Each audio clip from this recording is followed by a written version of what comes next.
The first, J.C. Ryle wrote, to break the ice and cross the river as a martyr in Mary's reign was John Rogers. Rogers received his education at Cambridge, became a Catholic priest, but quickly became disillusioned with the teachings of the Catholic Church. In God's providence, he found himself in Holland, where he just so happened to meet a man by the name of William Tyndale. Tyndale taught Rogers the Bible and the gospel, and Rogers would never be the same. When Tyndale was arrested months after they met, he left his Old Testament manuscripts with Rogers, who in the days to come would compile them into a complete English Bible under the code name Thomas Matthew. The Matthew's Bible would become the first officially authorized version of the Bible in the English language. Rogers went on to pastor in Germany, but his heart was for the people of England. So he returned to London in 1548 with his wife, Ariana, and their 8 children at the time. There he preached, pastored safely under the reign of King Edward VI until the day when Edward died, and soon thereafter, Edward's half-sister Mary proclaimed herself queen.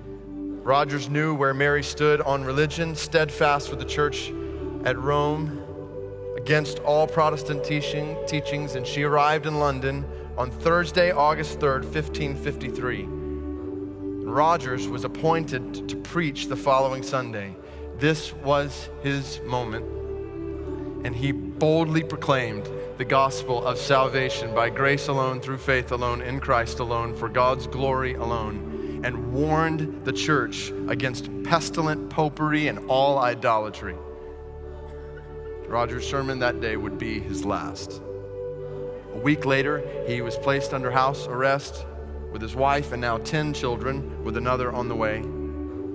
6 months later, he was put into prison where he would live in cruel conditions for the next year, which led to January 1555, where he was summarily examined on 3 occasions and subsequently condemned for 2 offenses. 1, standing against the church at Rome, and 2, saying that in the sacrament of the altar, there is not substantially nor really the natural body and blood of Christ. Rogers hadn't been able to communicate with his wife, his family, the entire time he had been in prison. He had not even met his youngest child. So he pleaded for an opportunity to see them, or at least speak to his wife before he died. His request was refused, and the next morning he was roused from his cell. He was led outside into the streets of the parish he once pastored.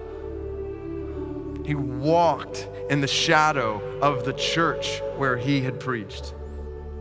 Thousands of spectators lined the way, and in that sea of faces, he saw his family,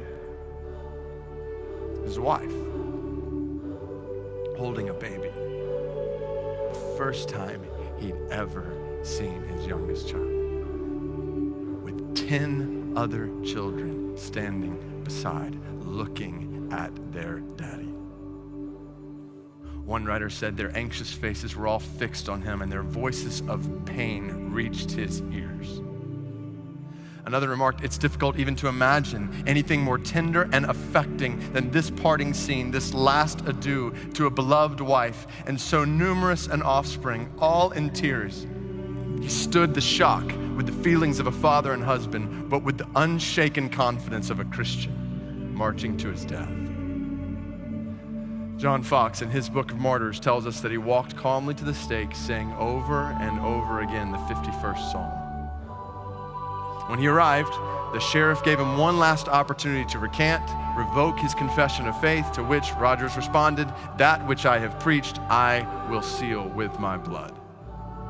Within moments, the fire at Rogers' feet was set ablaze. His body slowly began to burn, and as he lifted his arms high in the air, Ryle said, the enthusiasm of the crowds knew no bounds. They rent the air with thunders of applause. For up to that day, Ryle said, men could not tell how English reformers would behave in the face of death, and they could hardly believe that some would actually give their bodies to be burned for their religion.